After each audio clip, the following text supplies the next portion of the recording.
Hello, this is the fire safety scenario as part of the virtual safety in action. My name is Elaine and I'm one of the education officers working for East Sussex Fire and Rescue Service. And my job in the fire service is that I go and visit young people in schools and talk to them about fire and how they can keep themselves safe. Our aim today is to make sure that you're always safe with regards to fire, but also extra things you can do to make sure that other people are nice and safe should they ever have a fire in their home. First of all though, I'd like us to all think about these. Now you might recognise this, you might even have some in your home. A lot of people tend to call these fire alarms, but their real name is smoke alarms, and what they do is they detect if there's ever any smoke in our homes. They make a loud beeping noise to give people that really early warning to tell them there's smoke so they can do the right thing. We need to always make sure that our smoke alarms are working, and we recommend that people test them once a week, and it's quite easy. There's usually a button in the middle that you can press, you just hold it down and then test it. I thought I might try today, so if you don't like loud noises, you might want to just cover your ears at this point. So remember, we need to do that once a week, and perhaps that's a job that you can do in your home now, test that smoke alarm. But of course, sometimes smoke alarms do go off by mistake if people are cooking maybe, and you might have seen the grown-ups maybe waving a tea towel underneath or a newspaper to get rid of that smoke. But sometimes they do go off, they beep when there is a real fire in the home, and that's when we really need to remember that very important message of get out, stay out and call 999. It's really important to remember as well that fire might not just happen in your home, it might also happen when you're out and about. And there's certain things that we can do as well to help other people if they were ever maybe to have a fire in their home. And this happened to me last week. I was out for a walk last Saturday, and then suddenly walking past this house I heard a big noise. So I looked round and saw all this smoke coming out, and I thought, well, I better shout fire. Fire!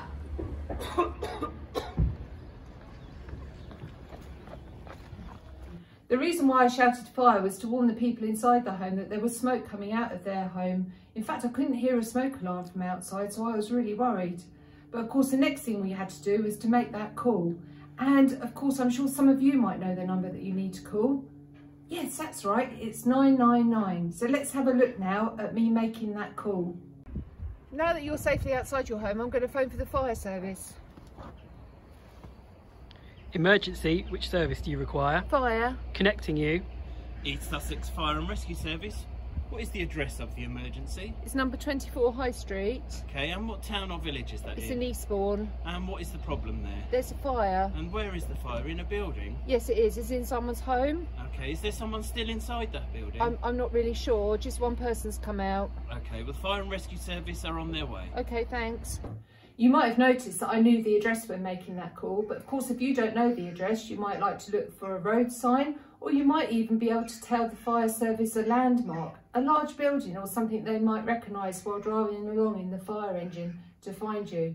And of course it's really important to wait outside for the fire engine to arrive and wave your arms so they can see where you are. You may have noticed that I didn't know the answer to one of the questions. It was okay, it wasn't a problem. What I could have done, of course, was ask the person who came out of the building if there was anyone still inside, or maybe there might have been other people around that you can ask. So don't worry if you don't know the answer, just think of who you could ask. I thought it'd be a really good idea if we were to go and see the man that had the fire in his home, and then maybe we can learn from his mistakes that he made. So here we are with Darren in his kitchen, so I'm guessing this is the room where the fire started. Unfortunately, that's right. I was just cooking my dinner and I thought I had time to watch a bit of TV. After a little while though, I could smell burning, so I could come rushing into the kitchen and I could see there was a fire. So I just had a glass of water, I chucked it on, but unfortunately that made it even worse. And it was just at that point that I heard someone shouting fire outside, so I went out. Of course, Darren's biggest mistake was he left his cooking unattended. We've all got to remember that if we're ever cooking in our homes, we should stay in the kitchen whilst we're cooking and never leave it unattended. That's how we can stop those fires from happening. Now, of course, it's really important that we learn from Darren's mistakes. He picked up the water straight away. We all need to remember, of course, that water doesn't put every type of fire out. In our case with our kitchen here, of course, a lot of people might cook with oil or fat, and if you put water onto that, it'll make it a lot worse. And of course we've got our electric cooker here, and of course some of you might know electric and water isn't a good mix either. Sometimes people are very tempted to buy these fire blankets, but personally I don't think they're a good idea really, because sometimes if people don't know how to use them properly, they get themselves burnt. And of course we've also got those tea towels, haven't we, in our kitchens, and very often people are tempted to be using these as well, but of course they just burn really, really easily. Do you know there's only one thing we should be doing if we ever have fire in our home, and it's that message I told you earlier, that get out, stay out and call 999. So the only thing I'd be picking up is this, my mobile phone, and getting out of my home.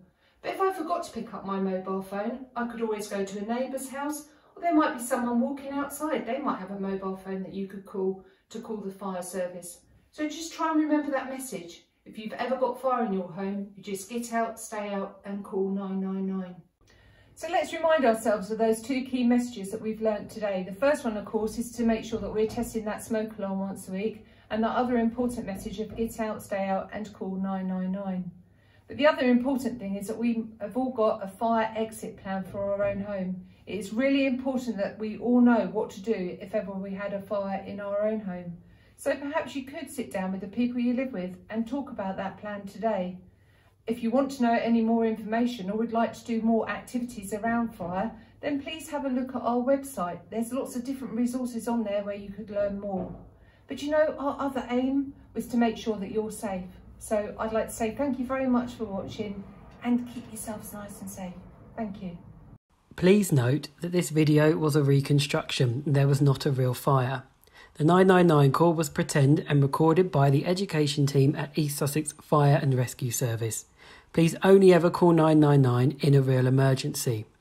Why not have a go at practicing your own address and what you might say in a 999 call?